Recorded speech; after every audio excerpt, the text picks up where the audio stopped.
is going as planned. Yes, my lord.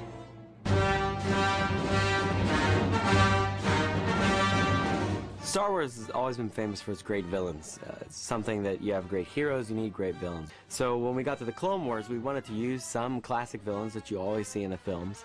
But it was important to expand upon, our inventory of villains, if you will. We have a menagerie of generals and subordinates, ranging in quite simple battle droids to very dangerous General Grievous and Asajj Ventress. Ventress came out of a lot of concept art for Attack of the Clones. She was originally inspired by Ian McKeg drawings of a Sith witch. She has a lot of interesting dynamics, Ventress, when you look at her. Some round, simple shapes, but then some knife-like shoulders. Where is Skywalker? Ventress is Dooku's pupil, his own disciple, or the Jedi would call a Padawan. Ventress wants to prove herself, prove her power, prove her skill. Shall we continue? My pleasure.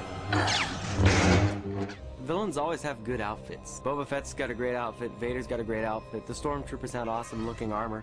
Ventress, she has a long, flowing, dark, full-length skirt.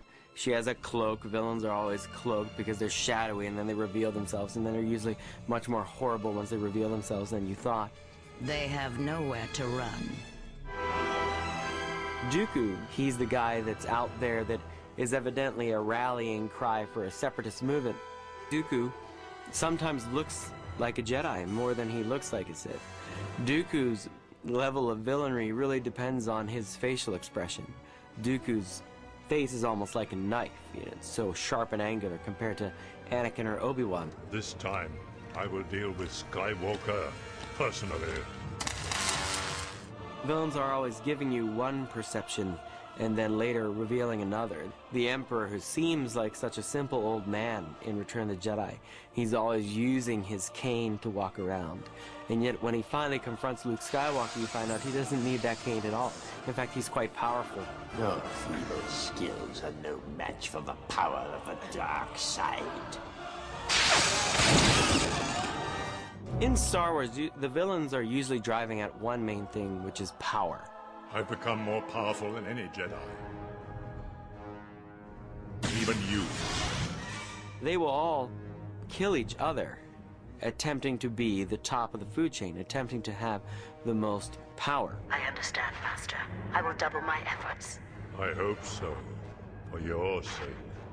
These forces that drive them give them a lack of compassion, a lack of humanity, tossing battle droids off a cliff or knocking their heads off. Though comical at times, it's actually quite evil. I would never think that Anakin would, knock R2's head off. That's the villains, how they behave and how they act and the rules they don't follow and how they stab you in the back. All these things make villains great, and it's a really big test for your heroes to stand up to these really arch villains. Surrender or die, Skywalker!